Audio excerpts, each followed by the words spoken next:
Welcome to Ripka Fly Fishing TV. Today, I got something I think you guys are going to enjoy, especially those people who are kind of new to fly fishing, and those of you who are coming to the Great Penns Creek here for the end of May, early June. I'm not going to spoil what I have at the end for you, but you're going to want to bring these flies.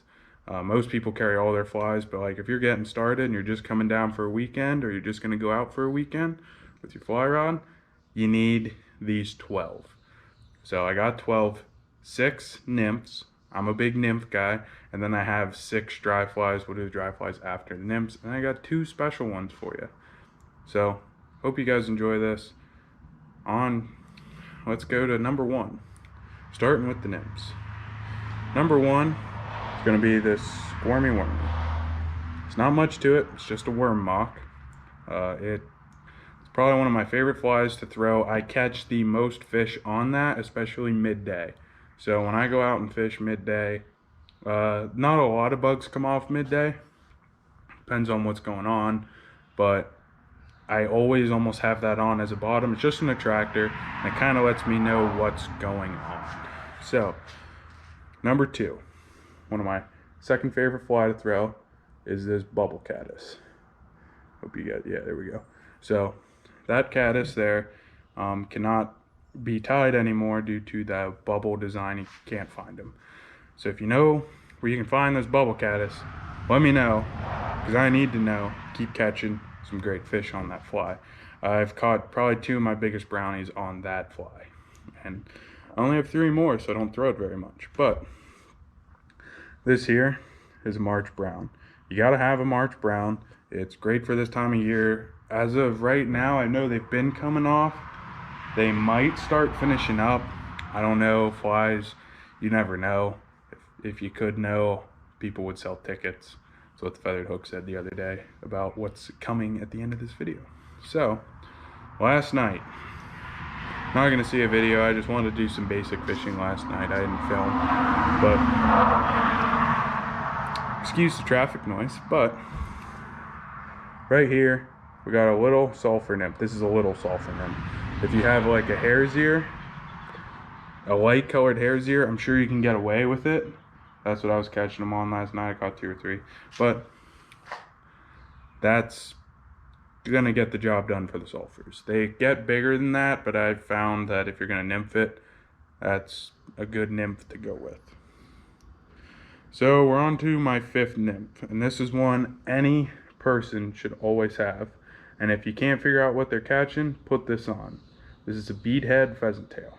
Okay, nothing special about it. This is a little one. I like the little ones. Smaller is almost always better with that bead head pheasant tail. It's just an attractor. There's nothing special really about it. It mocks most of them. I mean, if they're hitting like granums and stuff, I'm sure you could catch them on it, especially if they're in a big eating frenzy. I don't see them being that picky about it. And it's one of those flies that have probably stood the test of time and continue to. And here's another one. This used to be one of my favorite flies to throw when I began. This is a Copper John. This is another one of those that if you're getting started, it's a must-have. You gotta have the pheasant tail and a Copper John, and I think the squirmy wormy. If you're gonna only buy 3 flies, those are the 3. You can catch a lot of fish off of them, and you don't always have to match the hatch to catch fish on those flies. So those are my nymphs. I'll put pictures at the end. I'll do like a big picture of just the nymphs, and I'll hopefully be able to label them. I don't know. But now we're gonna go to the dry flies. Now remember, there's another nymph that's hidden, and there's gonna be an extra dry fly that's hidden I'll talk about at the end. So right here is probably the dry flies are in no specific order because I don't fish dry flies that much. Only if I can't catch them on the nymph will I switch over. But what we're going to start with is the Sulfur Dry Fly. Right here it is. It's got a parachute on the back. Definitely makes it easier for you guys to see.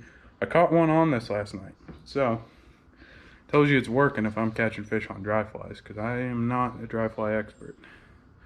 Now this one's a little weird. This is a blue-winged olive, but the hook's on it. It's kind of inverted like a sulfur spinner would be, that kind of hook. So it would sit in the water like that.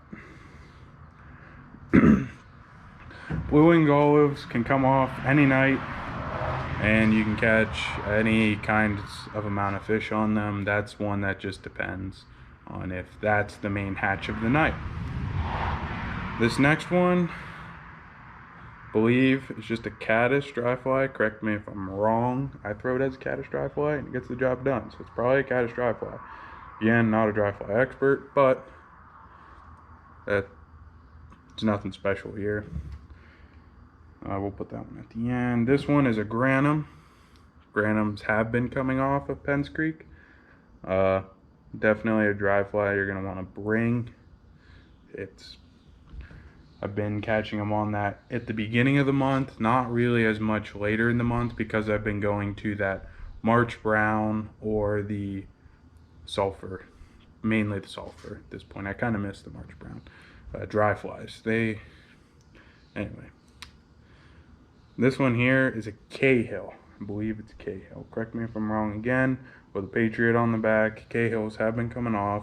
Again, you can get away with throwing your, maybe even a hare's ear for the Cahill nymph. Definitely can get away with a small Sulfur nymph. That's why I like this small Sulfur nymph. Oh, excuse me. Can't speak today. But right there's that small Sulfur nymph. You can probably get away with that as a Cahill, especially if it's becoming a feeding frenzy. You can get away with more. And the final dry fly is one that if you're just gonna dry fly all day, you know you gotta have. It's just a Patriot. It's an attractor dry fly. Doesn't necessarily mock anything particularly, but mocks everything. So that was 12. I got 14 flies here. Hopefully that wind isn't making this too terrible. But now we're gonna do the nymph. This is the bug that everybody drives from Penns Creek from all over the US to come fish. If I can get it on my finger, there we go. This is the green drake nymph. People come from all over to fish this thing. And I'm gonna be honest with you, when it's coming off, it's amazing to watch it come off. I have not been the most successful green drake fisherman. Do I know what I'm doing? Sort of. Do I fish the green drake much? No, because I got all summer to fish Penns Creek, and you guys come from all over, and I'm glad you guys come explore Penns Creek. It's a great stream. It's probably one of the best streams in Pennsylvania. I think it's the best stream in Pennsylvania. You can argue about that, but it's my opinion. I'm sticking to it.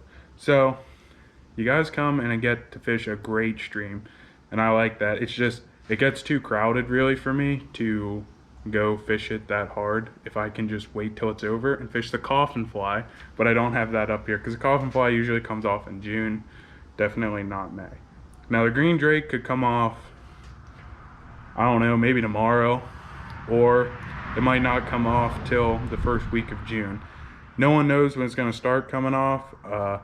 Definitely check the Feathered Hooks website if you want to see it, but let me get back on pace here. I'm starting to get off track in my order, but there's a green drake dry fly. Nothing special, just pretty much green. You can go bigger. Some days you have to go bigger to get that attention. Now, with that, those are the flies that I'd carry. There's 14 of them. That green drake's in there just because you don't know. If you guys want to fish the green drake and want to know when it's coming off, this is not a paid promotion by any standards. Just go check out the Feathered Hook. Got their hat on today, but go check out their website. I'll put the link in the website in the description for you guys. But they usually will post and keep you up to date. If you want guided, they're great people. They'll guide you. It's bed and breakfast. Again, not paid promotion. I'm just doing this because they're great people. And they've helped me out with getting some of my stuff. So it's where you can get all of these flies you see. You can probably get the exact same tie pattern there. The guy who ties my flies also ties there, and some of these I bought there. So anything you want, that's where I'm gonna send you. There's not a better place in central Pennsylvania. There's not a better fly shop than them. So that's my 12 best, well, 14 best flies, 12 and plus the 2 green drakes. Will the green drakes come off in May? Nobody knows. Hope they do. But Anyway, thank you guys for watching. Definitely click that subscribe button. If you want more things like this, I can do that. I can do a June, July, August. We can go every year, or every year, yeah, Blaine, that would be great.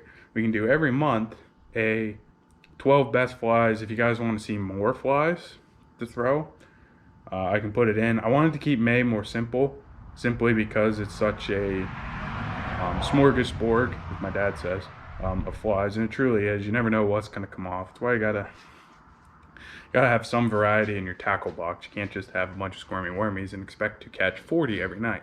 It's not going to happen. But anyway, with that, click right here, right here, right here. Actually, no, click over here.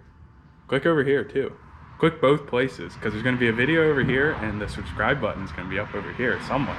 I don't really know, because I'm looking at you through my phone so I can see if the flies are focusing, and you're on the GoPro. So I don't know if the camera footage is going to be flip-flopped. So click one of these places, please. Thank you guys for watching. Catch you on the next episode. Hope you guys enjoyed, and peace out. Stay safe and keep catching fish.